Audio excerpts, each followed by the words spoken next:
Morning, everyone. We'll give it another minute or so to make sure everybody gets signed in here.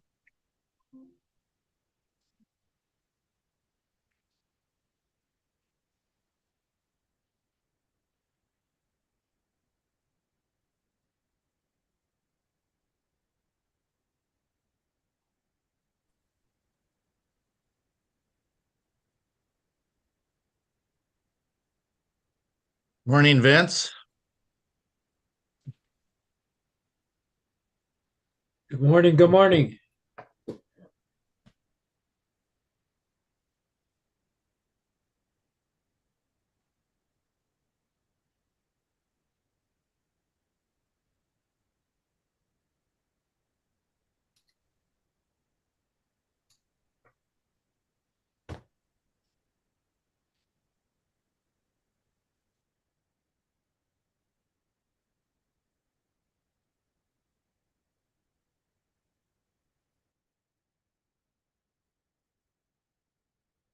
All righty. I think we'll go ahead and get started with our roll call. Okay. Happy to do so, Mr. Chair. Dwayne McFall, Central Front Range. Dwayne McFall here. Thank you. Good morning. Cody Davis, Grand Valley. Dana Brosig, Grand Valley. President Dana Brosig, Grand Valley. Ray Bird, Greater Denver. Austin Ward, Greater Denver. Jacob Rieger, Greater Denver. Jacob Rieger is here. All right. Morning. Good morning. Morning. Vince Radowski, Gunnison Valley, excuse me. I'm here. Thanks. Brian Pettit, Intermountain. Yeah, I'm here. Liz Hyde, North Front Range. Christian Stevens, North Front Range. Elizabeth Relford, North Front Range. Elizabeth Relford here. Brian Cervenek, Northwest. Jennifer O'Hearn, Northwest. Okay. Wendy Pettit, Pueblo. I am here along with Eva Cosleon. Thank you. Vern Heersink, San Luis Valley. Present. Brian Blasi, South Central. Mitchell Wardell, South Central. Mitch Wardell, thank you. Ron Cook, Southeast. Stephanie Gonzalez, Southeast. Colton Black, Southern Ute. Heather Alvarez, Southwest. Heather Alvarez, Sarah Hill, and Shaq Powers for Southwest. Okay, thank you. Kevin Ross, Upper Front Range. Good morning. Good morning. Manuel Hart, Ute Mountain Ute. Bernadette Cuthair, Ute Mountain Ute. Brendan Adams, Ute Mountain Ute. Vice Chair Williams. I am here. We've also got John Leosatos and Danelle Miller from PPACG. So I'm happy to be awake and not sick at the moment. Good. Sounds good. Thank you, Vice Chair. And finally, Chair Beatty. Yes, I'm here. All right, we do have a quorum, Mr. Chair. All right, thank you. We have, I believe, one public comment.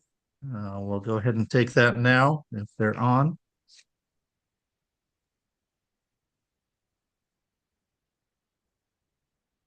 I believe Mr. Mayor Douglas from Commerce City is up for public comment. If you want to unmute yourself, and you have 3 minutes. Go right ahead, Mr. Douglas. Okay, thank you.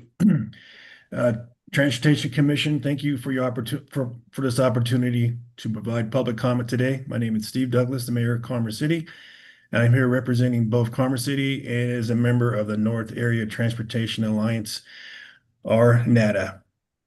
Descriptions of NATA. NATA is a coalition of 13 local governments, the Adams County Regional Economic Partnership, Smart Commute Transportation Management Organization in the Northeast quadrant of the Metro North area. NATA is a partnership, a public and private entity that works collaboratively to identify, develop, advocate, and promote transportation solutions to enhance mobility, drive economic development, and reduce traffic congestion in the northern area.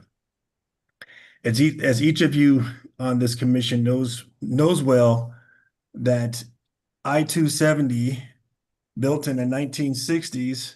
This corridor is past its design life with pavement and bridge conditions, and the rating is poor. Outdating features like narrow shoulders and short merge lanes increase crash risks.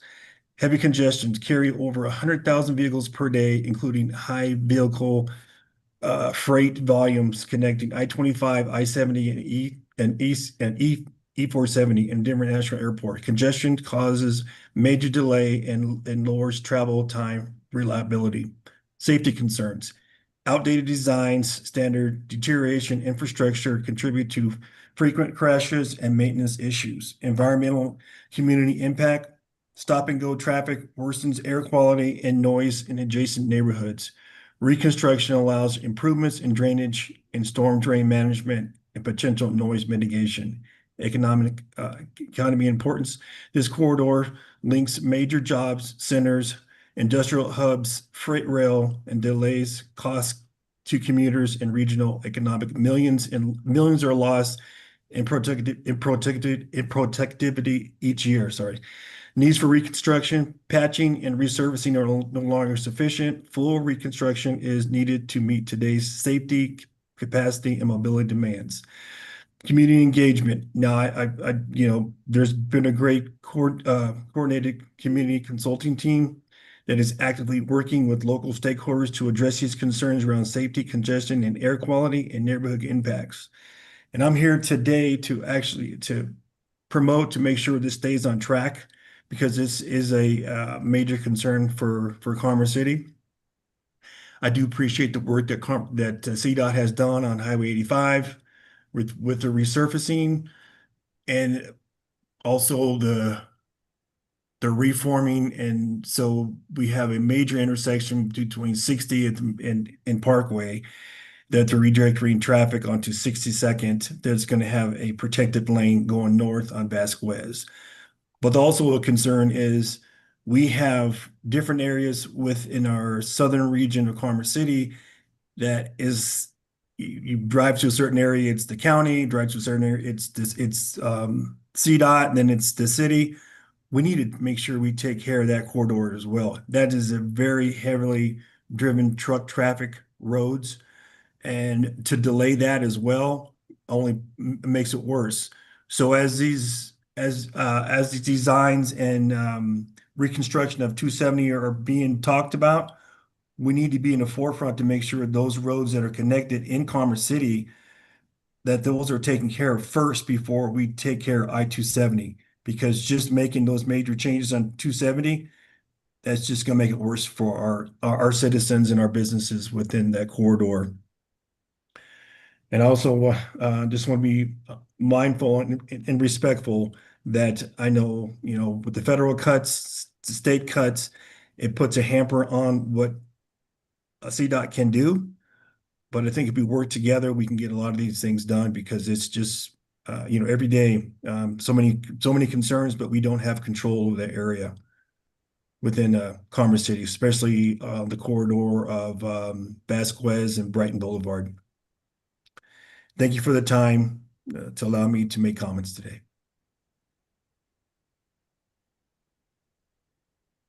All right, thank you for the comments.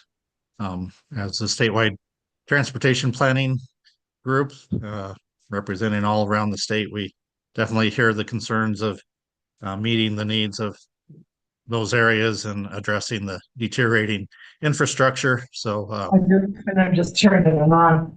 No, but I totally agree with you, and I think that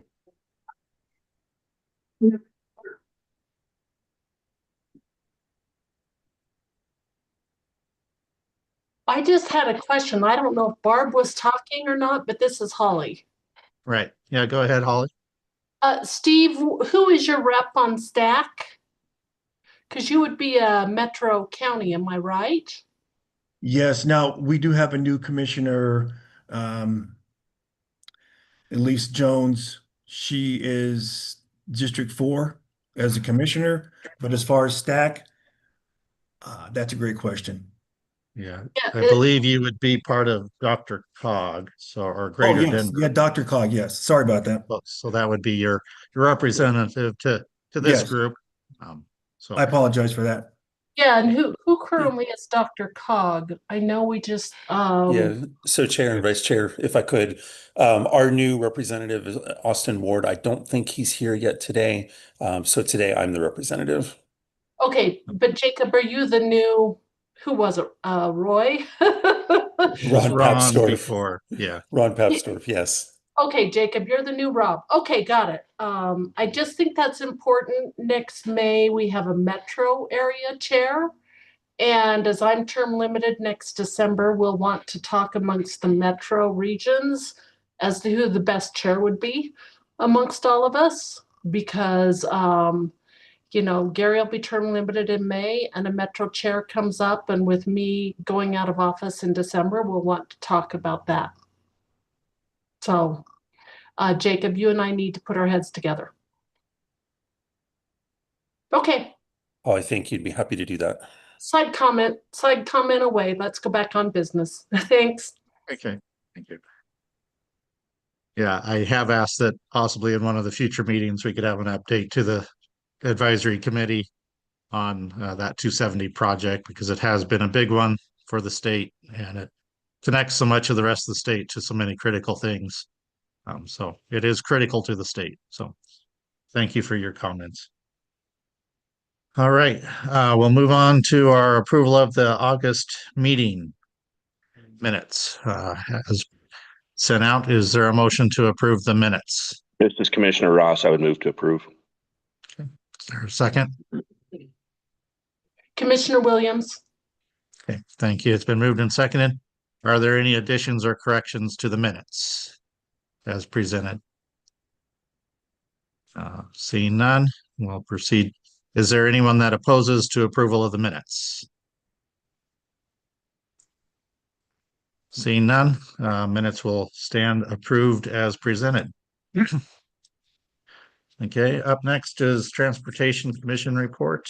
I attended the August meeting with some good information. I would encourage you to all look at the packet and the information presented there.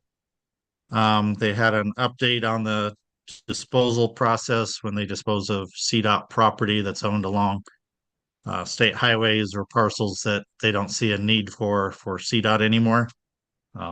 So they had a presentation on how that process works and where the commission fit into that process. We had an update on the 2050 plan as it's been moving forward, and we'll have that discussion later for us. They had Mobility Systems Committee Passenger Rail Overview and Update. That's something I think we may want to have an update to us in the future on where they're at on the joint service plan and developing the mountain rail and the front range rail and all the different components of that as it continues to move forward and is starting to get dedicated funding. Then had Rural Roads update on the work that's been done for rural paving through the 10-year plan and those things over the last several years. And we'll be having that presentation later to us. And then had an update on the somebody's bumped it. And then Clean Transit Enterprise update. That's the House Bill 21-260, which is part of the delivery fees. They've given out 15.8 million in grants, and then they're also working on developing the guidelines for the new 24-230 oil and gas production fee funding. That'll be primarily going into the transit expansion and rail projects. And then that was all the workshop sessions. Most of the other things was pretty routine things for adoption of amendments to the budget and those things. So don't have anything else really. The minutes were included in the packet. So if you have any questions, you can ask me or your commission representative. Any questions for me on the commission report? All right. Not seeing any. We'll start off with our TPR report. Central Front Range. Yeah, thank you, Mr. Chair. We haven't had a meeting, so I have nothing to report. Thank you. Okay, thank you. Grand Valley. All right, so we had a board meeting last month. We approved our UPWP, also updated our disadvantaged business enterprise goal. So that was all approved. Our board also approved our funding request for that Senate bill 25-230, the transit funding. And so yeah, we're moving along with that. And actually this morning our first bus was maintained in our new maintenance facility. So that was really exciting to start using that. And then I guess two things. One, we have just posted our transportation planner position. So if anybody's looking to move to the Western Slope, we have that on the Mesa County website. And then we are also releasing our RFP for our transportation financial sustainability study, hopefully next week. So looking forward to getting moving on that. That's it. Thank you. Thank you. Greater Denver. Thank you, Chair. So on August 20th, the Dr. Cog Board met. We adopted the updated public engagement plan. We also adopted the 2026 and 2027 Unified Planning Work Program. We also approved project funding for the corridor planning program, which is one of our set-aside programs for our transportation improvement program. And finally, we received an informational briefing on the 2050 Regional Transportation Plan major update.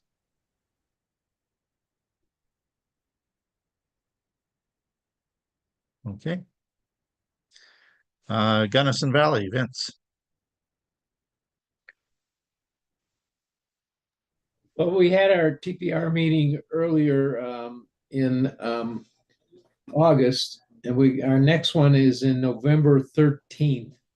And then we'll be moving ahead. We reviewed all the projects that are underway or about to be scheduled for this year and next year in terms of both Region 3 and Region 5. We discussed the approval of this overall 50-year plan, and decided that we really didn't have to officially approve it because we've approved all the parts of it as we went on with the regional directors in 3 and 5. So we're happy with where we are now and are moving ahead.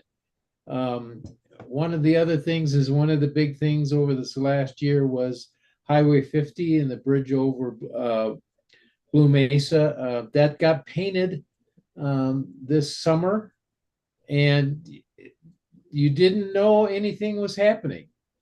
There's no closures or anything like that. And it was all done, and it was almost like nobody was there because they did all of the painting at night. And so that, as far as I know, the repair of both bridges, the main bridge and the Lake City Bridge, are all complete. And so we're just moving ahead, and that's it, I think. Okay, thank you, Vince. Intermountain, Brian. Yes, good morning. There is no report from Intermountain. Okay. North Front Range, Elizabeth. Actually, I think we have Trustee Hyde on now. Also an Elizabeth. Okay. That's right. Good morning. Yeah. Sorry, I was a little late this morning. We had our meeting last month, and we'll meet again this evening. But at our August 7th meeting, we had Jacqueline Streeter give her executive director report from the NOCO 34 TMO and its progress since its launch 10 months ago. We also approved the 10-year priority list of projects last month. And we also have submitted our comments to the Regional Air Quality Council on the most recent version of the control strategy blueprint ahead of the presentation. And last but not least, we signed a letter with the U.S. DOT with some other MPOs making recommendations on what the next federal transportation bill should incorporate. So discussed quite a bit and have another meeting this evening. Thank you. Thank you. Northwest, Brian. Hi, everybody. So we have some leftover MMOF funds, and we put a call for projects out that expired on, I think, the 25th of August. I did get something from the city of Craig, but I don't. We still have more money than that. So I think we might do a rolling application at this point just to see if we can get that money allocated. Personal note in Fraser here, we've got our Fraser Bike Park that is set to be completed at the end of October, and I am pushing with our capacity project with CDOT to get a roundabout and an underpass near that bike park so that the kids and people using it can cross Highway 40 safely. That's all I got. Okay, thank you. Pikes Peak. Yeah, good morning. So we had the approval of our 20-year plan. We also held a reauthorization workshop and sent our comments in on behalf of the region. All of our projects are going well, and we're looking forward, maybe in a few years to having I-25 through town go right over that Fillmore Bridge and not have to swerve in and out. So we've got some great work on that project right now. Thanks. Thank you. Pueblo. Good morning. We didn't have too much on our agenda this last month, but we did adopt our fiscal year 26 UPWP, continuing our work to update our 2050 long-range transportation plan. We had attended several public events and got some really good feedback and public engagement on that. And our Medal of Honor connection from Pueblo West to Pueblo is making good progress, and I'm still looking like it'll be finishing up in November. That's it. Thank you. Thank you. San Luis Valley, Vern. Yeah, good morning. We met on August 21st and we reviewed our MMOF recommendations and our updated 10-year plan, and that was about it. We meet again on November 13th. End of report. Okay. Thank you. South Central. Good morning, everyone. We haven't had a meeting since our last one in July, so we don't have a lot of updates other than Trinidad or Los Angeles County is going after some MMOF funds for a walking path in their county fairgrounds. Our next meeting is October 23rd, and that's the end of our update. Okay, thank you. Southeast. Good morning, Stephanie Gonzalez. We have had, we had a July meeting, haven't had one since. Our next meeting is in October, on October 23rd, but we do have a call for MMOF projects that we are getting ready to release. And really that's about all we have. Thank you. Thank you. Southern Ute. Do we have anybody join? Okay. Southwest. Good morning. This is Heather Alvarez. We are basically just working on our 10-year plan like everyone else, and our next meeting is in October. Okay. Thank you. Upper Front Range, Kevin. We have a meeting this afternoon. We'll be going over our changes to the MMOF and approving that, as well as our CMAQ changes. We're going to get the 2050 plan presented to us as well there today. So looking forward to that. And it'll be the regional 2050 plan. But yeah, that's all I got. Thank you. Ute Mountain Ute Tribe. Join. Okay. For Eastern, we have our TPR meeting coming up on Monday. We'll be adopting our long-range plan. We've pretty well gotten it worked through and amendments made to it. So that'll be adopted on Monday. We also have an open call for the MMOF funds. We have 2 that are probably going to be awarded in the most recent call for the out-year funding, and then we'll still have some more funding to work out on who may get those. So we'll be doing continued call or revising some projects that were submitted. So otherwise, construction projects are moving forward, the few we have in the area, and always looking for more funding for our rural roads and maintaining our 2 interstates that need a lot of work also. So that's ours. Any other reports from any other regions? Okay. Federal partner reports. Do we have any of them online? Okay. Hopefully they can start participating again. I guess they can't participate. So, representatives to get them to be able to participate again would be good. Okay, legislative report. Hey, everyone. Start with Emily. Perfect. Thank you, Gary. Hi, everyone. This is Emily Hadaway, Legislative Liaison for CDOT. Currently, we're still in legislative interim, but there was a call for a special session that wrapped up, I believe, last week. Just on the front end, there were no impacts to transportation funding in that special session. The call came as a result of the federal spending bill, which put I believe it was $1.2 billion budget hole in the state budget.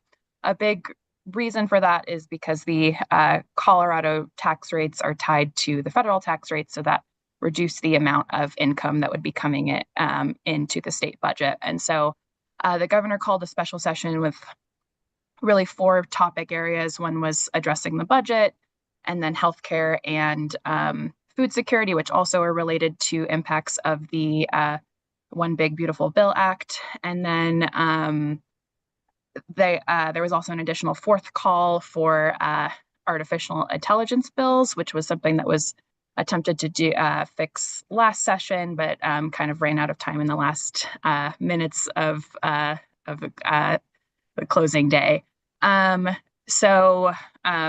There's a lot of decisions that were made in terms of addressing the budget. No impacts to CDOT's budget were made based off of, in addition to anything that was made last session. In addition to that, we're currently prepping for the Transportation Legislative Review Committee, which will start convening next week. That is a joint committee of the Senate Transportation Committee and the House Transportation Committee. So we will be presenting on Monday. We've been asked to give a really deep dive of our budget, a big deep dive of our budget, which will take about the first hour of our presentation. There's a lot of new members on the committee, so they really wanted to give a big, broad overview of how our budget works. And then we will also be giving a rural roads presentation, which is the same presentation we gave to the Transportation Commission last month. I will also be presenting an idea for a legislative concept, which is a package of technical fixes and legislative cleanups that are needed that I'd say about half of them have come from bills in the past few years that maybe something got misdrafted, things we just need to go in and fix. And then also some outdated statutes that we'd like to address as well. For instance, Broomfield not being on the list of transportation districts, that Transportation Commission districts. So officially adding Broomfield to Commission District 4. just kind of making tweaks that hopefully will be non-controversial, but we'll see how that goes. And then we also will be convening the CDOT Efficiency and Accountability Committee for the first time tomorrow. We're doing a traffic operations center tour. And then later in the month, we will start diving into some topics on that. That's a committee that is statutorily mandated, that has members from both the House and the Senate, as well as transportation commissioners and lots of other stakeholders. So excited to start convening that as well. Okay. Any questions for Emily? All right, Jamie. Good morning, Heather. everybody. Morning. Happy Thursday. We made it to September, which means we are either glad that we survived summer or we're mourning it. I mean, I guess you can be both, but I think it depends how old your kids are, probably. So it's going to be an exciting couple of months in Congress. We are, to quote the Hill headline this morning, lurching towards a shutdown. So, as you all know, the federal budget ends on September 30th. The new budget year, so FY26, will begin on October 1st. There's been a lot that's happened in Congress this year between rescission votes, budget votes, things that they don't typically have on their plate. And I think it's sort of backed up the appropriations process. We'll say that. Nothing else has been going on. So essentially right now, where transportation funding stands is in the House and in the Senate, those committees have passed the transportation appropriations budgets, just the committees. Neither chamber has passed an appropriations budget, an appropriations bill for FY26 through their chamber yet. We also don't have a full appropriations bill for the entire federal government. So early on in the summer, there had been discussions about would we be passing them as omnibus bills, mini bus bills, where they would just pass each appropriation individually? Would they put them all together? So those are still standing. The majority of the appropriation bills have not made it through their appropriate committees, however, though. So we have an idea of transportation funding, but the question is, will it make it through by September 30th? Probably not. So what we're looking at is the Republicans right now are proposing doing a continuing resolution, which is a short-term stopgap funding bill that basically just pushes the budget forward a couple months. We see these almost every single year. They seem to frequently go up till Christmas. So they could pass CRs to get us to, as Republican leadership says, to just give us some more time because it's been a busy summer. And then hopefully have that passed before the holidays. Or if they push a little bit too much on funding cuts, which the Democrats have said they are strongly against, especially I think the Democrats are going to start going to battle against the White House now that the White House has been trying to use it's the term rescission, which is basically removing funding that has already been approved by Congress and taking that funding back. Psychiatric. So I think the Democrats are going to put up a little bit of a fight on doing continuing resolutions. So we are potentially in store for a shutdown on September 30th. So keep an eye on that. It's going to be interesting. So in funner news, today on this day in history, I think it's really interesting. The first coast-to-coast television broadcast happened. President Truman got on. He was making an announcement that the U.S. was accepting the peace treaty with Japan to end World War II in the Pacific. So it was the first time that everyone in America could sit down and, well, if you had a TV or access to a TV, which was limited because it was 1951, could sit down and watch the president make an announcement about the war. So I just think that's really interesting, especially if you have parents or grandparents.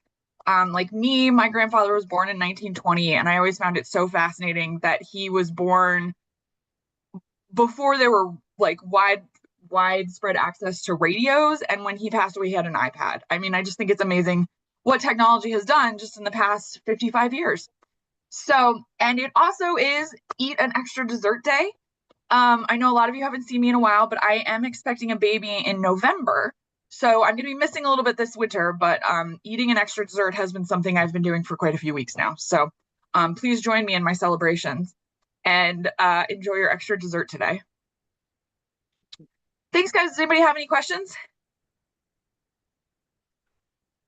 Oh, thanks for all the love, guys. I appreciate it. Thank you, Jamie. All right. We're supposed to have a break, but I think we'll just continue on. I might bring up, just make sure we don't lose any members before the end of the meeting for the other business for our next meeting. There has been consideration of changing our October in-person to November, because we don't have a lot to go on October, because of the timing with working with the commission budget. November would work out better to do the commission budget discussion with STAC, and we thought that would be good to have in person. How does that work for people to switch to in-person in November instead of October? Is there any major conflicts for people to come in November in person to CDOT? Works better for me. Okay. Also works better for Grand Valley MPO. And I think the important thing here is I think the Transportation Commission is on the road in October. So we won't even have a budget in October to consider. So it works better for me.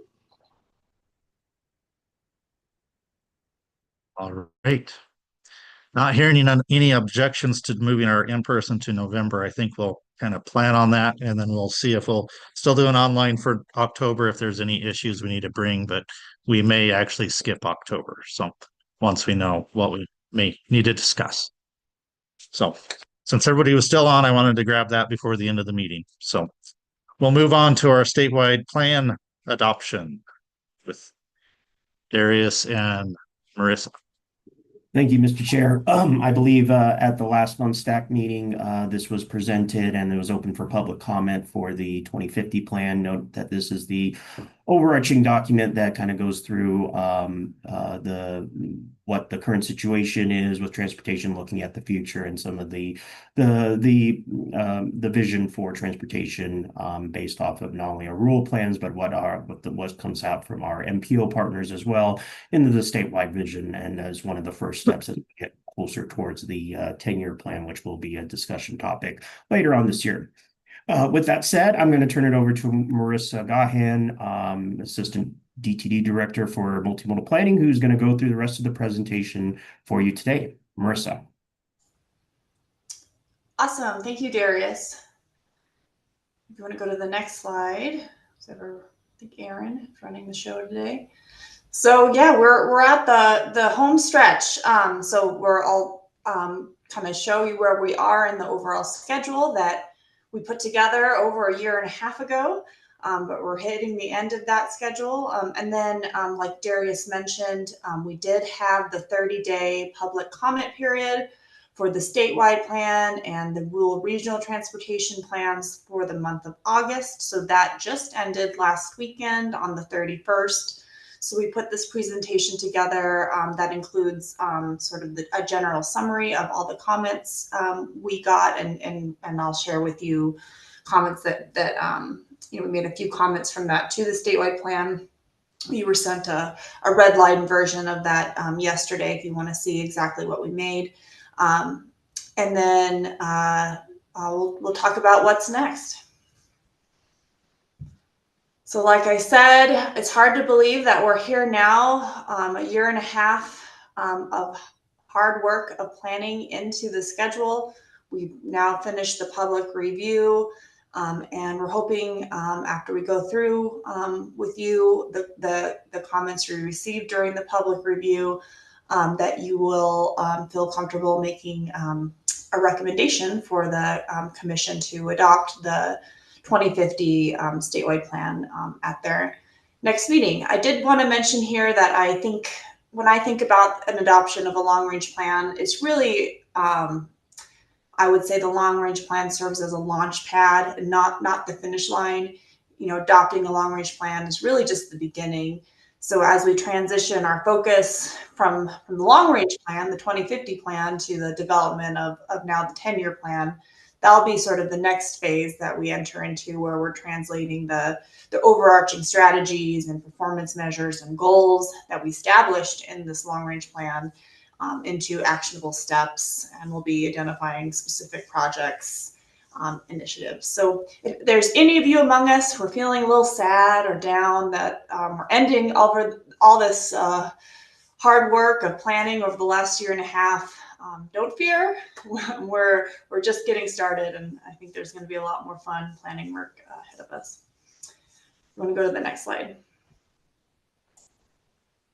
So we received 28 public comments in total for the public comment period. That again was August 1st through August 31st. So we'll summarize those key themes. So edits that were made to the plan as a result of these public comments can be viewed in the red line version that Erin, you should have received an email from Erin Willis yesterday with the final plan that we're asking you to adopt, and then a red line version if you want to see all the changes that were made from the draft version that was posted for public review and this final version. I'll walk you through the comments so you know what to expect. But in general, we received some comments saying that the document is a great educational tool and a great tool for interested citizens, which was appreciated. We received some comments about new business coming to Colorado and maybe thinking more about how they could be paying for the growth that they're creating. We received a comment about specific projects improvements in Frisco and Breckenridge. We'll be sure to pass those on to the relevant TPRs and CDOT regions. We received a comment about fixing our roads and advancing transportation safety being a good performance measure. However, they stated that while those apply to all parts of the state, the sustainably increasing transportation choice PD14 focus area is more applicable to the Front Range. There were a lot of comments about funding and needing to identify a funding strategy, especially to help address poor pavement statewide, and then of course fixing a few grammatical and spelling errors that were missed. In terms of public comments about fixing our roads, we received a request for grade separated interchanges on Powers Boulevard. There was support for increased roadway maintenance. There was appreciation that the plan takes into account the need for highway and bridge improvements. Some comments about needing to be a greater emphasis on roadways and less on transit.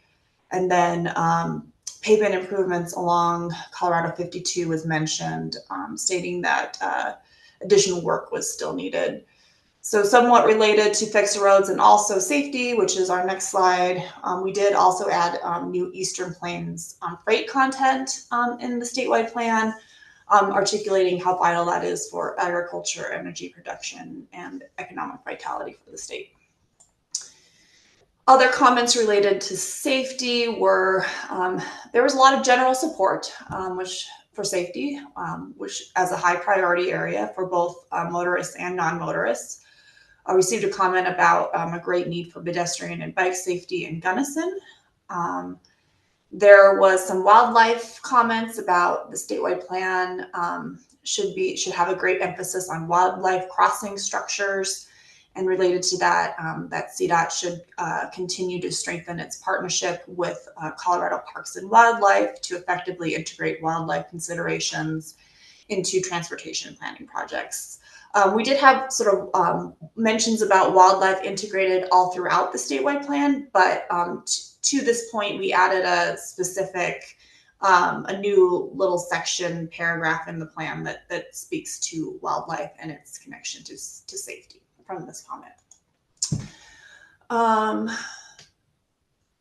For sustainably increasing transportation choice, there was support of expanding transportation options beyond driving, sort of the inverse to some of the comments we got on fixing our roads. Some people said there needs to be a greater emphasis on transit and multimodal options. We received a comment that the plan needs to discuss bike commuting along US 36, some support for the plan being consistent with electric vehicle infrastructure solutions and moving those forward. And then there were a couple comments stating that in the past, land use has historically been a neglected piece of transportation planning, and so that they appreciated that this plan had a mention of land use and with a few suggestions on how to make that section easier to understand. So to that point, we cleaned up some of the language, added more examples and citations, like a link to our 2023 roadway design guidebook. Next slide. So that brings us, that I think summarizes all the public comments. So staff is now recommending that the STAC, if you feel comfortable, adopt the plan, or recommend that the Transportation Commission adopt the plan at their September meeting. And also I think many of you mentioned this during your round the room, but will be, the TPRs will also may also wish to formally adopt their plans at their next TPR meetings, or some may have already done so in previous processes, like Vince was just mentioning for Gunnison Valley. But I see Darius, you have your hand up. I was just going to, I didn't want to interrupt your flow, Marissa, but I just want to mention that as we go through the planning process, this is kind of like the, as we mentioned, the overarching document, and we'll talk about the 10-year plan as well. I'm pretty sure there's conversations with your own regions on that. But that will dovetail nicely into the in-person meeting in November, if that's what the STAC wants to do ahead of conversations with the commission as we go through the final stretch of this.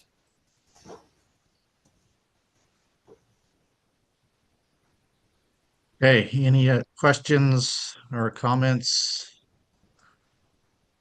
about the plan? I hope you all took the time to read through it they sent out.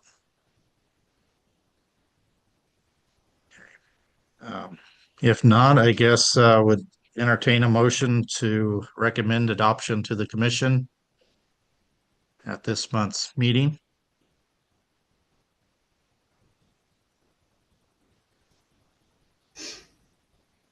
Commissioner Williams, so moved. Is there a second to recommend adoption of the 2050 plan? Heather Alvarez, second. Okay. It's been moved and seconded. Any discussion or comments? I've got a comment, Gary. Okay. I guess since it is discussion period, while I'll be voting to approve this, I would echo the sentiments of some of the public comment that was out there. Funding needs to be identified for fixing and improving our existing infrastructure. We continue to slide further and further behind, and I see no end in sight with that, especially with the 2050 plan. I don't believe it has a firm outline in that. I feel like it addresses transit more so than it addresses current road conditions and how we can fix those, which would help our transportation system dramatically. So just wanted to make sure I add my comments there. Any other comments before we take a vote? Okay. Seeing none, is there anyone that opposes forwarding the 2050 plan for adoption to the commission? Seeing none, we'll have that as we pass to recommend adoption. I'll forward that to the commission at the meeting later this month. So thank you. Okay, Rural Roads Program update with Darius. Thank you, Mr. Chair.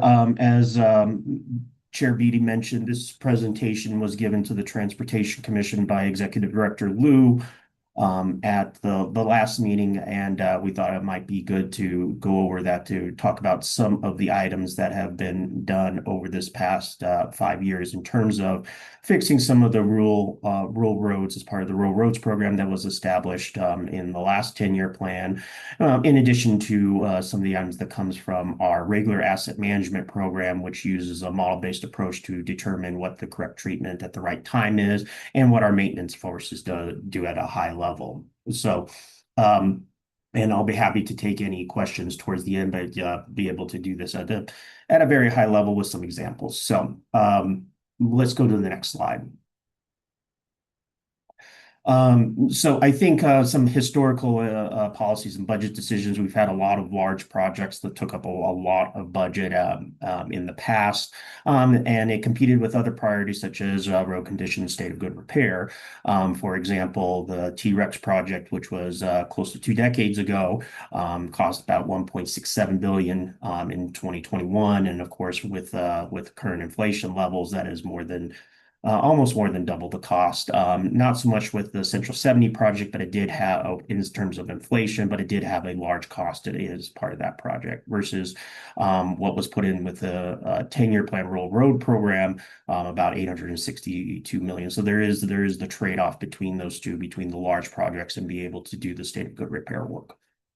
Next slide, please. So at a high level, we wanted to talk a little bit about how the road system looks like. Just note that while the interstates are probably some of our most important roads, they carry the vast majority of freight and the cars on there, and they are the most expensive to maintain and to reconstruct. And only about 19% of the lane miles are on the interstate, and the other 81% are on other highways throughout the state, as you can see here in the gray.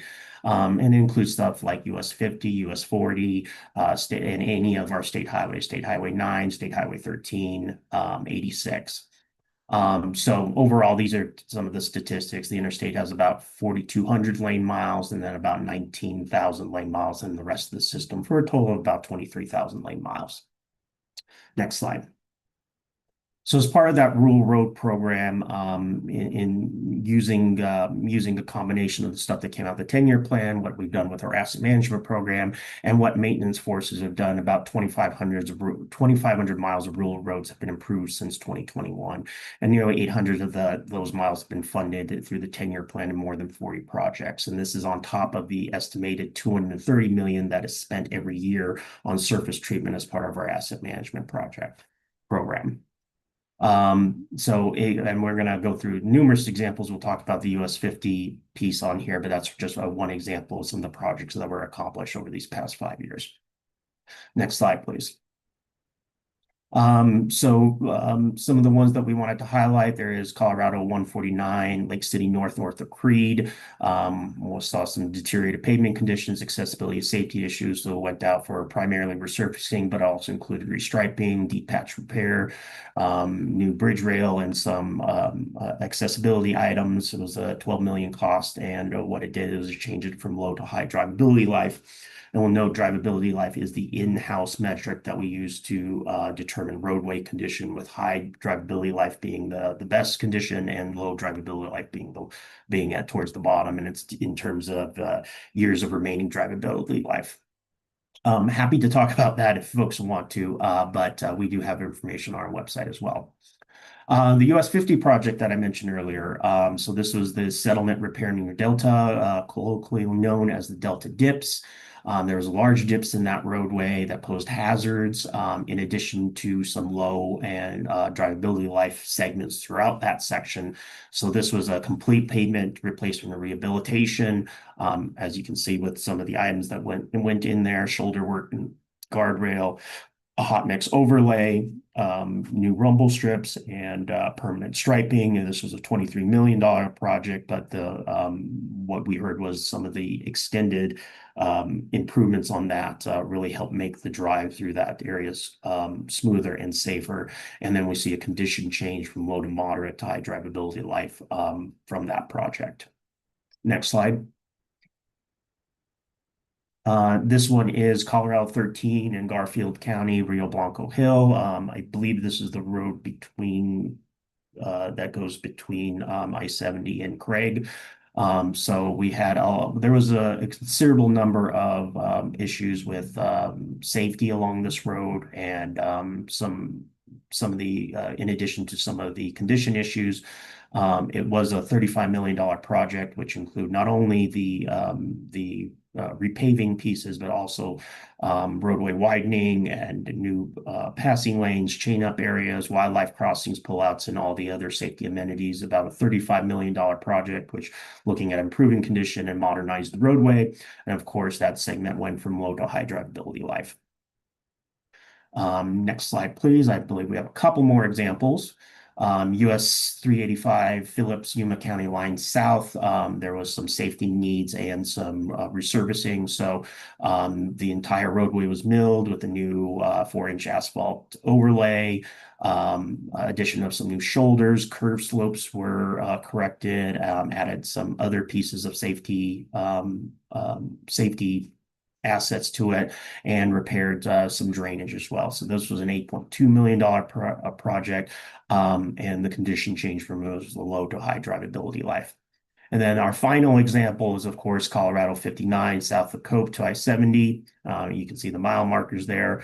Of course, the safety concerns and degraded pavement conditions. So we had a 2.5 inches of hot asphalt mix, new striping, structural rehabilitation, including deck repairs and bridge railing. Cost about $17.4 million to create a smoother drive, better conditions, and creating a new roadway surface, and that increased the change from low to high drivability life on that roadway. Next slide, please. So I think, oh, I'm sorry, we had one more example. Colorado 63 at Akron, resurfacing. So there, again, looking at the paving condition as well as some drivability and safety concerns. A $13.5 million project, which included not only the pavement overlay, but of course some erosion control measures, addition of a shoulder and guardrail replacement. The project is still under construction right now, but it was a low drivability life road. We expect that to be high, and then construction is expected to end in 2025, at the end of this year, excuse me. So next slide, please. So going into not only with our rural roads, but also talking about our interstates. We had taken a look at some of the interstates with that had some need for rehabilitation, noting that even as far as like 2022, we had developed a plan to take a look at where we can help rehabilitate the worst sections of pavement throughout the state. About 3.9% of the interstate lane miles were rated poor, and forecast to exceed 5% poor lane miles in 2023. So it supported the key transportation goal of improving the system, and of course the Fix Our Roads goal that has been identified. And this funding plan was approved by the commission in February of 2023. So it included $233 million in interstates throughout the state, repairs to the interstate system throughout the state, with funding coming from sources such as the 10-year plan, surface treatment program, and of course the Transportation Commission decision items and flexible funds that the commission was able to allocate. The table on the right shows all of the projects that were identified as that initial list, which we have some that are about half of them have been completed so far, another 4 under construction, and 2 more on I-70 near Seaford and Aurora. I-225 to E-470 are expected to go under or start construction, excuse me, next year. Overall, with the identified pavement condition, that we had a decrease in the amount of poor interstate lane miles to 2.3% from the 3.9% that we saw back in 2021. Next slide, please. These are just a couple of examples of the many projects. One is out east, I-70 improvements and preservation. This is Bethune to Burlington near the Kansas border, phase 1. So we had some concrete segments that had a condition that accelerated deterioration. We had some joints that were exposing rebar. So there was an HMA overlay. It was a $62 million project, and also included items, safety repairs while while crews were out there, including shoulders, striping guardrail, improved access for emergency vehicles. Another example is I-25 Colorado City surface treatment. Had a 2.5 inches of mill and fill, but also included guardrail replacement and bridge preventative maintenance work as well. It was a $22 million project, and the estimated condition change was from low to high drivability life on that section of interstate in Region 2, with the addition of the new safety features. Next slide, please. This program has already had a noticeable impact in the condition of the interstate. So we saw a 45% reduction in the amount of poor interstates since when this started back since 2020, when this program started. And of course, what we see with as part of the conditions only encompass a part of the repairs, and we'll continue to see improvements as projects continue to be completed and evaluated. Usually the data that we get for condition lags behind, because we have to go out and collect it. So it may lag behind by a year or so as those projects are completed. And we'll note that this measurement is, of course, in addition to some of the metrics in regards to the national performance measures that are set at the national level, and our in-house drivability life measure as well. And of course, the next 10-year plan, and of course, CDOT's asset management and maintenance programs will continue to evaluate the best treatments to build on these successes. Next slide, please. From our perspective, from our maintenance forces, taking a look at our budget that our maintainers go out and do, as expected, the largest piece of that budget goes to snow and ice mitigation efforts. So in the 24-25 winter season, about $117 million was spent on that. And then you can see some of the other areas, which includes tunnel maintenance, roadside surface maintenance, which we'll get into some of the statistics there, roadside facilities, roadside appearance, and structure maintenance, and of course the maintaining of buildings, grounds, and equipment as well. Next slide, please. And then as part of the surface preservation, which goes into the roadway surface piece of the pie, as far as, and this is just what our maintainers take a look at. This does not include any of the larger projects that are contracted out. We had 71,000 tons of paving that was done. I believe asphalt mix, 1 million square miles for chip seal material, square yards pavement patching, and of course 934,000 gallons of material that was used for crack sealing in fiscal year 25. And you can take a look at some of those statistics based on what our maintenance forces went out and did based on needs and identified areas where some of the smaller repairs may be more appropriate. I believe that is our last slide. So as I mentioned, we gave this presentation to the Transportation Commission to kind of highlight some of the successes in this area. Wanted to give this presentation to this group as well.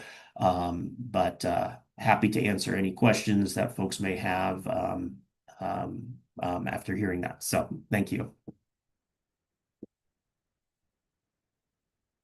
Okay, any questions or comments on the presentation?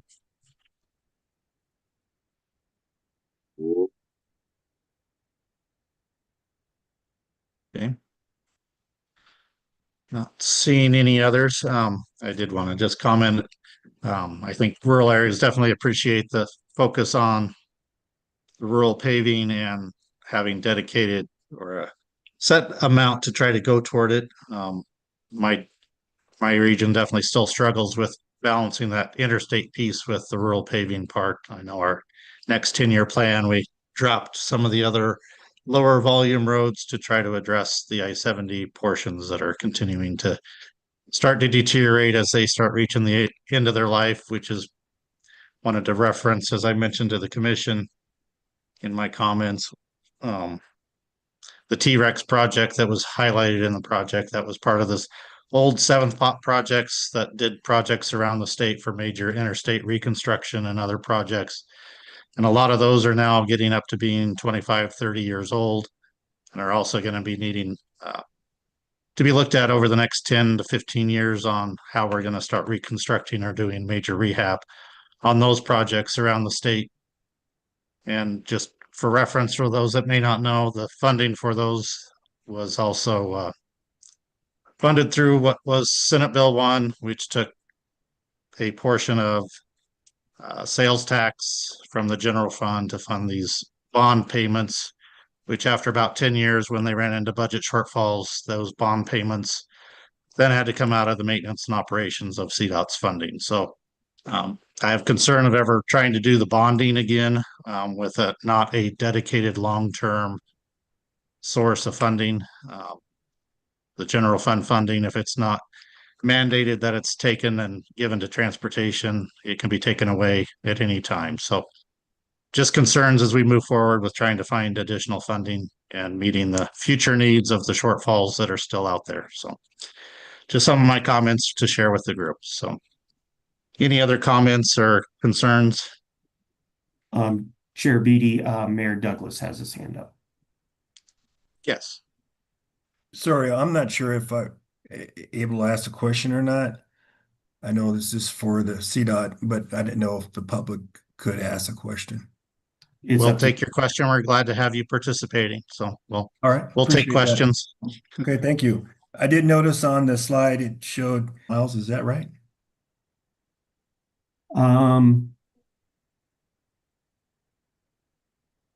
If we go back, is it the last slide? It's I believe in so.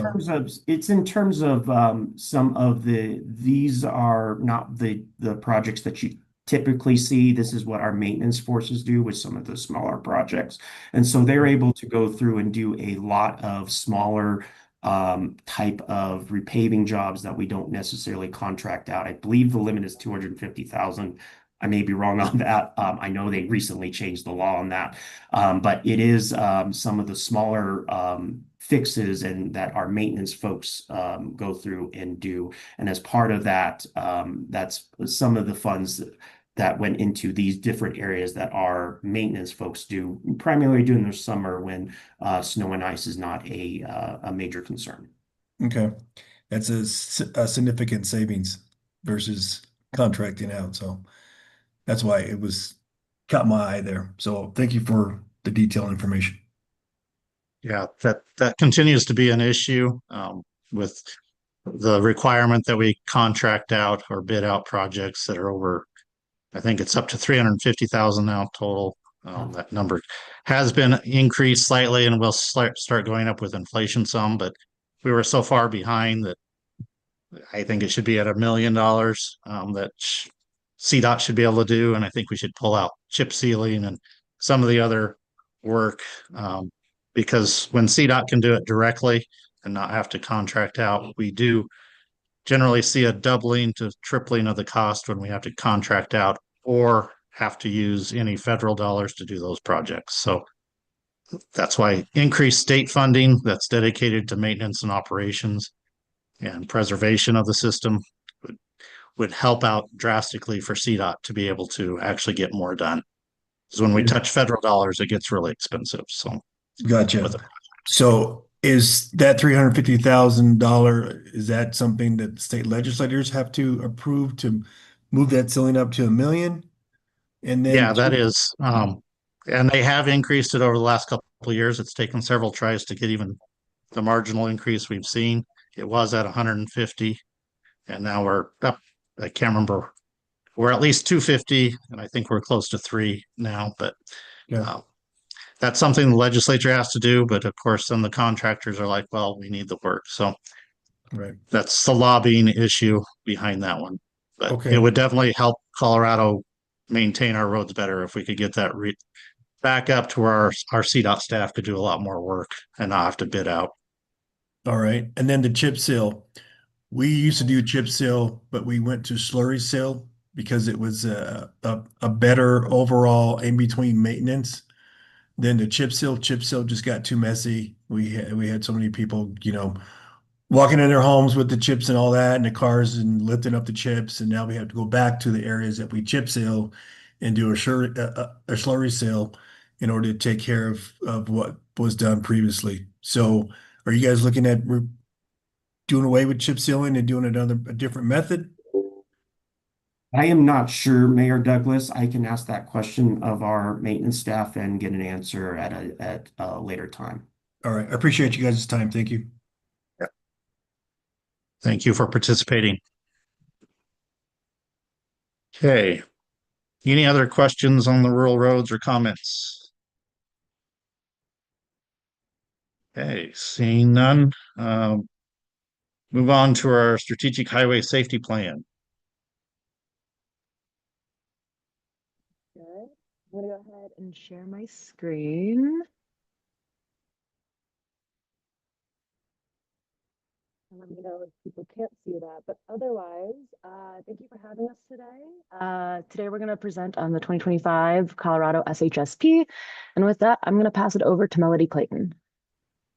Hi, good morning. As Gabby said, my name is Melody Clayton. I'm the Safety Performance Manager, and I just want to talk through a bit about our Strategic Highway Safety Plan. I know we presented to this group last year to kind of talk about our approach. Well, the Strategic Highway Safety Plan is complete now, so we're going to talk through some of our approach and then our findings, and then I'll hand it back over to Gabby to talk about goal strategies and our next steps for implementing the plan. Next slide. So firstly, how are we doing? Before we could start this plan, we had to evaluate what are the current conditions of safety on Colorado's roadways. Next slide. So these are the trends for the first half of 2025, and you'll see that we had a slight decrease over the first half of 2024 in fatalities, although there was a slight increase in non-motorist fatalities. The top 10 counties are all fairly similar to the previous year. They're mostly the more populous counties of the state, having a higher overall number of fatalities. Then for serious injuries, we see very similar trends where we have a slight decrease from the first half of 2024 to the first half of 2025. And we saw that decrease also with non-motorist serious injuries. But when we take a look over the last 10 years, we hit an all-time high in serious injuries in 2023 and an all-time high in fatalities in 2022. So we're really looking to start this downward trend and turn around how it's been going lately. So if you take a look here, just to make sure to go through this graph, the yellow circle is the high point, and we have the fatalities on the bottom and then serious injuries on the top. And you'll see also this line on the top, which is per vehicle miles traveled, and we're seeing increases in that as well over the last 10 years. So where do we start addressing this? We start with a strategic highway safety plan. And it's a statewide coordinated safety plan, and it provides that framework for reducing fatalities and serious injuries. And it really is a comprehensive framework. It's not just engineering strategies, but it really ties together all those different industries and different approaches: engineering, enforcement, education, and others. SHSPs, they identify what are the key safety needs and then guide those investment decisions with the biggest bang for our buck as far as reducing those fatalities and serious injuries. So the vision that we have for this plan is a future where there are 0 deaths and serious injuries in Colorado. So all people using any mode arrive at their destination safely. And how we're going to get there is through this mission of cooperating with other Colorado agencies and partners to implement these strategies that eliminate transportation system fatalities and serious injuries. And you'll see on the bottom of this slide some of our key partner state agencies that we've been working with on these strategies. Colorado has adopted the safe system approach. This is slightly different than what you might see from federal highways, but we have these 5 emphasis areas. A safety culture really pulls together and is the basis for all of the others. Safe Roads is focused on creating a built environment that is safe for our road users. Safe People, we're looking at those more vulnerable road users that are more likely to be injured in a crash. And then Safe Driving is focused on those behaviors, and then post-crash care is that first responders and medical care that occurs after a crash that might prevent that injury. And we also have adopted the Safe System principles, which you'll see listed both on the graphic and that list below. And those are the same as the national Safe System approach and are really the basis for how we begin doing this planning. So the SHSP gets updated every 5 years, and that gives us the opportunity to make changes to how we approach safety. We had the previous plan was in 2020. A lot has changed since 2020. It was adopted right before COVID, and we want to build on what was successful, but also address the fact that things have changed a lot. And we want to be innovative and change our approach. In the meantime, between our 5-year plans, you'll see this graphic in the top left of these puzzle pieces. We're doing all of these throughout the time between the plans. So planning, implementing some of those strategies, reporting out, and reevaluating.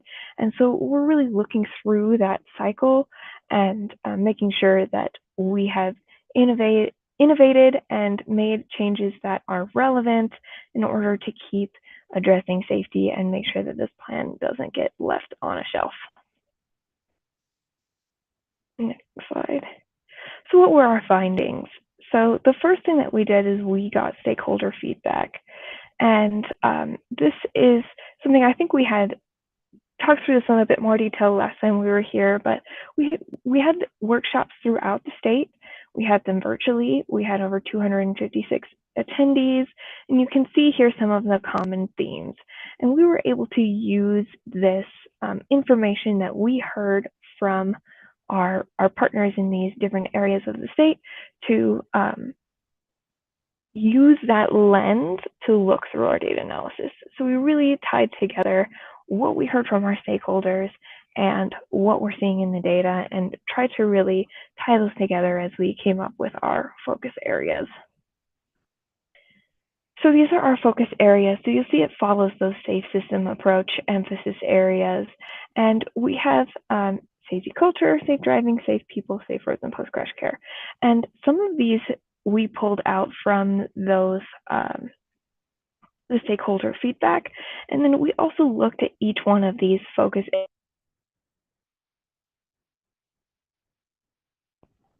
Sorry, I think my audio cut out there for a second. So we took a look at these focus areas and kind of how they compare with each other, and that helped our approach of how we come up with the strategies. Next slide.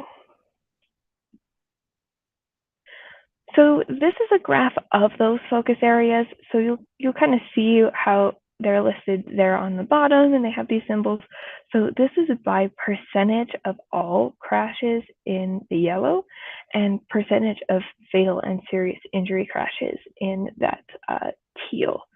So you'll see some of our top focus areas are off-system, which is those local roadways that are not on the highway system, intersections, and a lot of these overlap as well.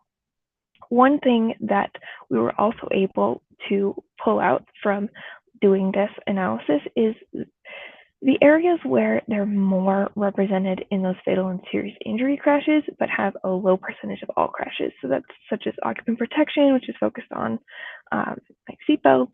We also see motorcyclists and pedestrians, where you see a much higher of that blue bar than the yellow bar. And that shows that those areas are much more likely to be injured in the event of a crash. And so that informed our approach to how we come up with our strategies of which ones are more represented in all the crashes and which ones are more represented in those injury crashes. Next slide. We also took a look at the comparison between urban and rural. And you'll see that there are some similarities. So you'll see that off system is our second highest in both urban and rural environments, but in urban environments, intersections are the highest, whereas in rural, it's lane departures. So we're able to kind of compare some of these, what are our highest focus areas for rural and urban, and what are some more we just need to focus on across the board. With that, I'm going to hand it over to Gabby to talk about our goals and strategies. Thanks, Melody. So Melody walked us through some of the data and kind of what that looks like and how we went through the process of collecting and analyzing the data, as well as identifying our focus areas. So what I'm going to talk about next is kind of what do we do with this information and what we do with the plan. So first I wanted to start off with talking about the SHSP targets. You'll see that this kind of aligns with the rest of CDOT's statewide plan, as well as other goals that have been set within CDOT. You can see here that we have separated out our serious injuries and fatalities, with serious injuries on the top and fatalities on the bottom. You'll see our actual fatalities and serious injury data with the solid blue line, and then preliminary data with the dashed blue line. And then in this spread, this is kind of what we want to focus on when we're implementing the SHSP. This dotted red line indicates a 5% reduction year over year for both our serious injuries as well as our fatalities. So again, this is a 5-year plan, so we're looking out to 2029. And these are our target metrics that we would love to reach through the implementation of the SHSP. And while we know that our mission is Vision Zero, and ideally these numbers would get to zero, this demonstrates a measure of incremental change that allows us to utilize these strategies to see if we're being effective in our implementation. Additionally, I wanted to include our bicyclist and pedestrian fatalities and serious injuries. Here we have those fatalities and serious injuries combined, and it mimics the same graph as before, with that solid blue line as our actual fatalities and serious injuries, and our dashed red line as our targets. And you can see, as Melody discussed earlier in the presentation, we did notice a drastic increase from 2020 to 2023 in those fatalities and serious injuries, specifically in our vulnerable road users. So wanted to highlight this target measure just because of how crucial it is to lower that number. Melody discussed a little bit about our focus areas and kind of talked about the methodology that we use to build our strategies, but I just wanted to include our strategies here. This is not by any means something that we need to go through and review every single strategy, but did want to highlight how many strategies we have. I believe this is 57 strategies. You can see that our safe people focus area has the most strategies with 22 strategies. And like Melody said earlier, a lot of these focus areas, as well as the strategies, will be overlapping, but allows us a methodology to kind of go forward with our implementation strategies. And so with our strategies, with our target numbers, what are we doing next? Like, what's the plan for implementing the plan? So we wanted to start off with introducing advancing transportation safety. So advancing transportation safety, or ATS, is a statewide collaborative effort, and it's led by a team of state and local agencies, advocacy groups, academic institutions, and private entities. This initiative is run through Melody and I's branch, and we are the implementation body of the SHSP. So this is our larger stakeholder network that allows us to implement the SHSP across the state, not just within CDOT. As Melody mentioned, we do work with our partner agencies, and they are just as responsible for implementing strategies of the plan as CDOT is. The program goals are to establish a culture of safety, to cultivate and strengthen partnerships, increase coordination, information sharing, and then specifically implementing effective and data-proven safety countermeasures. So this seems very overwhelming. Where do we start? What do we do? As Melody mentioned, our last plan was adopted in 2020. And so in that plan, we had identified strategies, but we had also identified action items. And once COVID hit, a lot of those action items could no longer be completed. So how do we change that? How do we do 57 strategies about action items? How do we know where to start? And how do we know who's responsible for what? Again, as we mentioned, there are multiple state agencies involved in implementing the plan, but we also know that this plan addresses all public roads, not just state highways. So what do we do? As you can see on the right, we have 5 emphasis area working groups that are aligned with our focus areas identified in the SHSP. These groups meet on a quarterly basis to identify their strategies and lead implementation. These emphasis areas are also led by a steering committee made up of executive leaders within state government. And so we utilize these working groups in our stakeholder efforts to move forward with implementation. As I mentioned, the last go around of this plan kind of came at a terrible time. And so we basically wanted to try something new and allow us to have additional flexibility when certain events, such as different laws, different budget cuts, public health crises come up, and we are no longer able to do the action items that we had planned on doing 5 years before. So with this, we are looking at doing an annual action planning cycle where every year we set action items for identified strategies. I'm going to walk through this fairly quickly, but with those emphasis area working groups, we work with our stakeholders to look at each of those 57 strategies and assess readiness. After looking at readiness, we take a look and we select those high readiness strategies. Those might be strategies that have a champion selected, it might have an allocated budget, there might be high political will or political pressure to implement a specific strategy, and those strategies are selected to move forward. With those strategies, we have our selected champions within these working groups, and they are tasked with developing a 1-year action plan. This looks like identifying outcomes, goals, identifying those specific actions, and also completing a theory of change model. With that, we compile all of the action plans developed for these individual strategies and compile them into one mega action plan called our annual action plan. This plan goes for approval by the steering committee, and then it's moved on for implementation, which is the phase we're in now. At the end of the year, our team will conduct an end of the year review and take a look at those performance measures that we set out through these 1-year action plans, but also how they align with our performance measures set out in the SHSP. And then we'll repeat the process once again, and we'll do that for the 5 years until the next SHSP is developed. This is an example of an action plan that was developed for one of our strategies. This is for an organizational safety culture strategy. To those of you that are aware, we did just hold the annual Colorado Traffic Safety Summit earlier in August. So this is an example of a strategy with outcomes. We have a lead agency with our champions. I wanted to include this specifically because we did just complete the strategy and met the outcomes for the 2025 and 2026. So at the end of the year, our champions, Carol and Melody, will basically take a look at the strategy and identify outcomes for the following fiscal year and action items to meet those outcomes. With the development of our annual action plan, we also identify the current data trends and desired targets for the fiscal year. This is on more of a micro level than the 5-year plan for the SHSP, and year over year, we'll provide updates on that data as well. With the action plans that we received and the champions that we selected, we do have 39 active strategies with fully developed action plans that will be planned to begin implementation for this fiscal year. And this plan was approved by the steering committee at the end of July. And so with that, I'll turn it over to Melody for our wrap up. Yeah, thanks, Gabby. So you'll see here on the right is our link to the Strategic Highway Safety Plan that you can get to that online, or if you have your phone, you can go to that QR code. There's also our contact information on here, and we are working on getting the hard copy of the SHSP available in the CDOT library. With that, I'll open it up for any questions. I have a question. This is Elizabeth Hyde.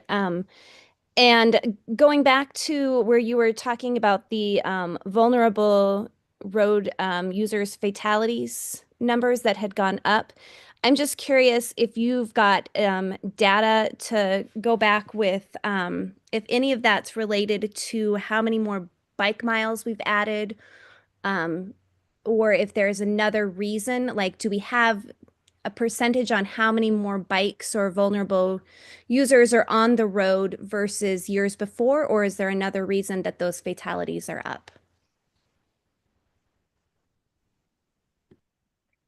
I can answer that. Well, I can try. We don't have great data right now about how many bike miles are traveled. And we're working with our partners at DTD to collect the data, but we won't have historic data on that to compare in previous years. And we've definitely addressed in the plan that this is something that has increased dramatically, more so than any of our other focus areas as far as steep increases. And so we really want to understand why that is. And so many of the strategies that we have for vulnerable road users are in the area of data collection and trying to further understand why so that we can address that. Thank you. Darius. If I could, Mr. Chair, Melody is correct. There hasn't, unlike some of the decades-long effort that we have for counting vehicles, bike and pedestrians, a little bit harder to do with some of the methods that we have out there. We'll also note on top of that, we are undertaking a number of projects in order to kind of get an idea of what the mode share is and where folks are at, which is we're getting close to completing the statewide travel survey, which was a presentation to this group. I think it was 6 months back. And once those results are available, maybe we can come back and show what had came out of that, because that was a multi-pronged effort with partners throughout all of our MPO partners and partners throughout the state, and give some information on that. So that may help answer the question as well. And we'll be happy to incorporate that into this effort and other efforts in order to provide that data.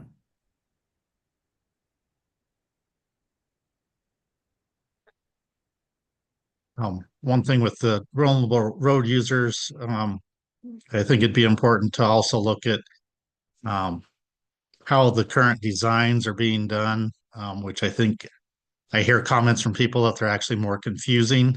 Some of the protective ballards and turning and some of those things in the metro areas actually get more confusing for motorists and bicyclists, and not knowing where you're supposed to be and some of those things. I'm wondering if you're also looking at the federal highway designs. I know I've had conversations with some that some of the designs aren't intuitive the way they're being designed and implemented in Colorado.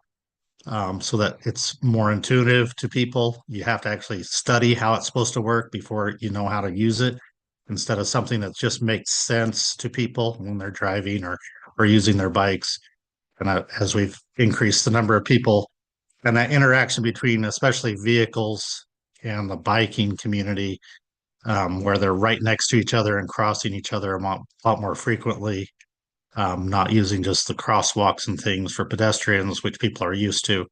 I think some of those are things we need to look at on how we're designing things, and if there's any way to collect data, if some of those accidents have increased with the use of some of these new things, or if those safety measures that are being put in are actually reducing it, or if actually it's making it worse for some people. So just some of the information and comments I get from people as I move around and see things. So I'd like to see those addressed.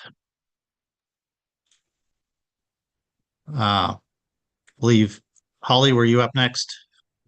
I don't know, but I will go next. So I missed the first part of this presentation. I do apologize. I had to pick up a call, but I'm just curious. So the overall arching presentation is, one, to reduce fatalities, but it seems to me like, okay, so you've got 39 goals.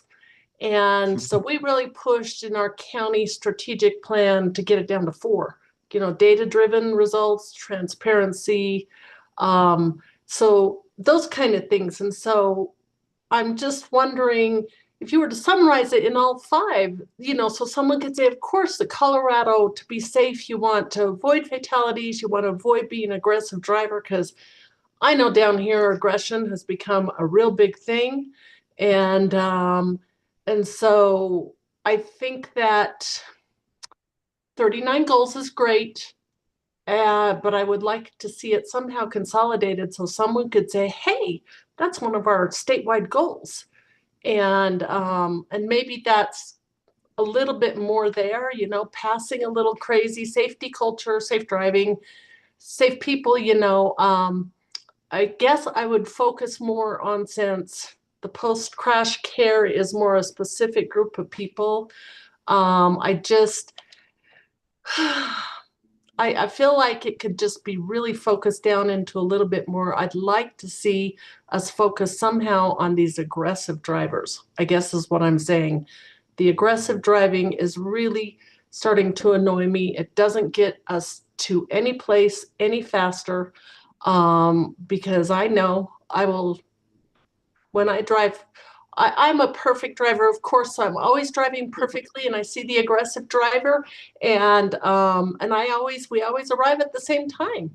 And you know, we'll leave the perfection discussion out for another day, but it's there's so many things to address in here. I feel like I wish we could just come down to a little itty bitty campaign or something, and that's it. That would be my only. You and me both.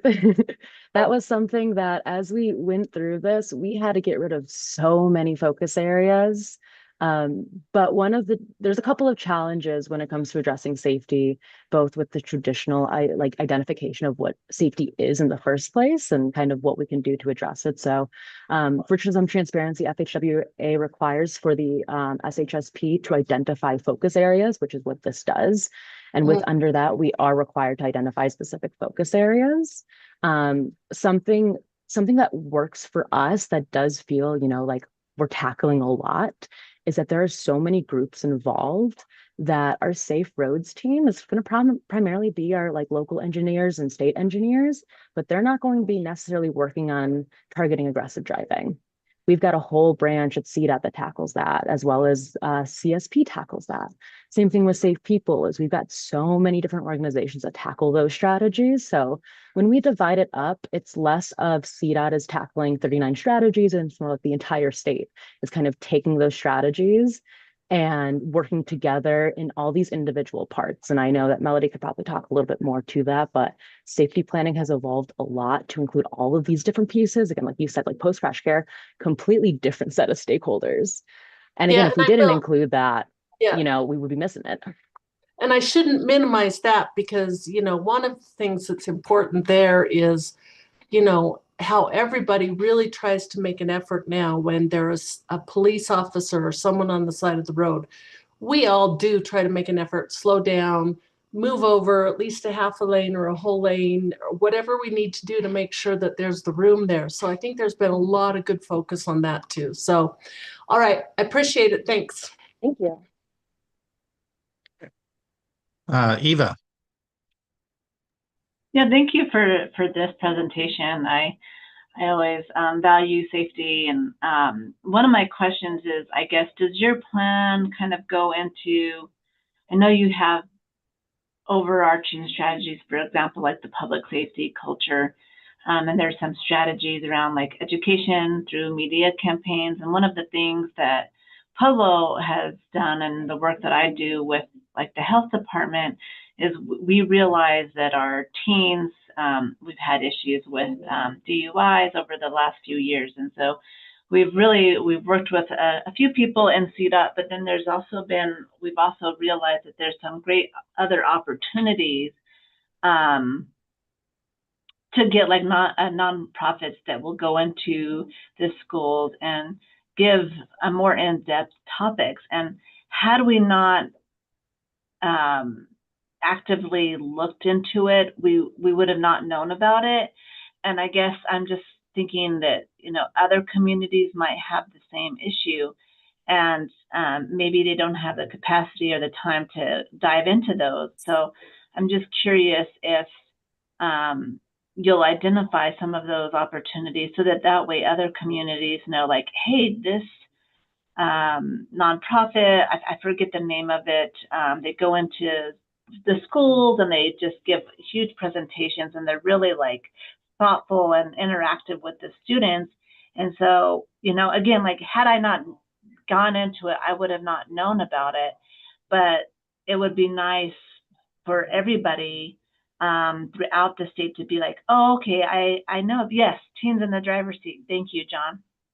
So, you know, if other communities know about this, so it's more available or more known, I guess, instead of like trying to dig deep and look through so many different things. I think that would be helpful to just to realize that there's other opportunities out there.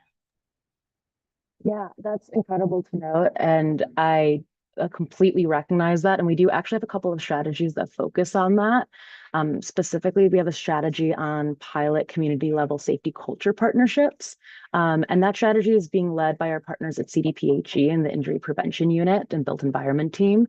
And so they're super active with their grantees. I don't know if Teens in the Driver's Seat is one of their grantees, but I know they have a number of different programs that they're basically going to collaborate with those nonprofits to work with local communities and implement some of these strategies.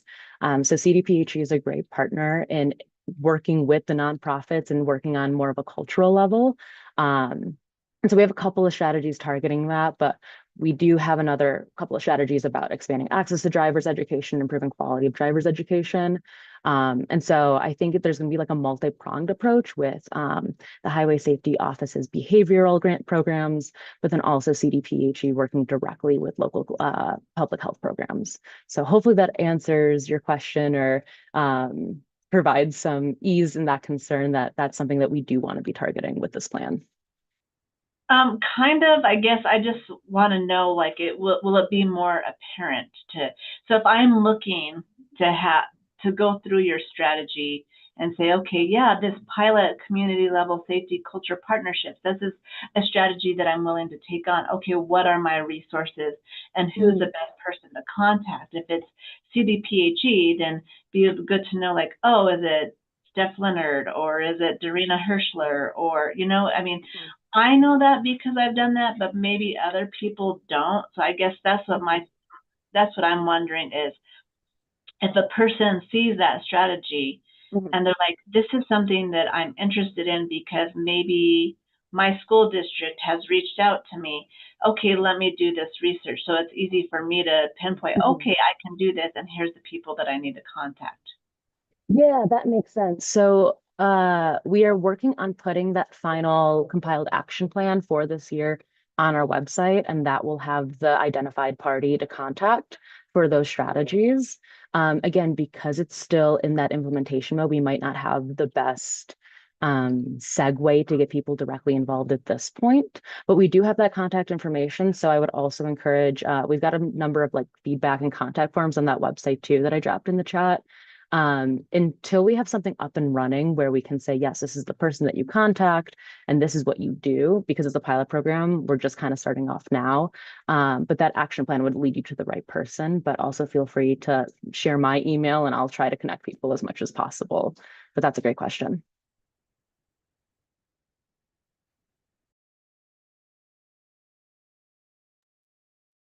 Okay, any other comments or feedback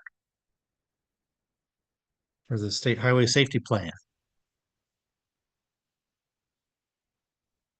All right, not seeing any other. Thank you for the presentation. Very good.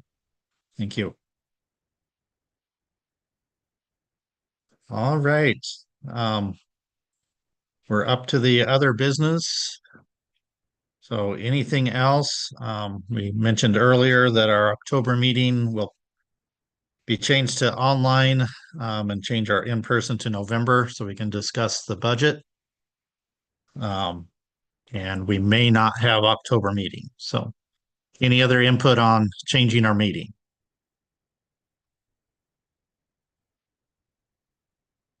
Okay, seeing none. Any other business or comments, input from STAC members?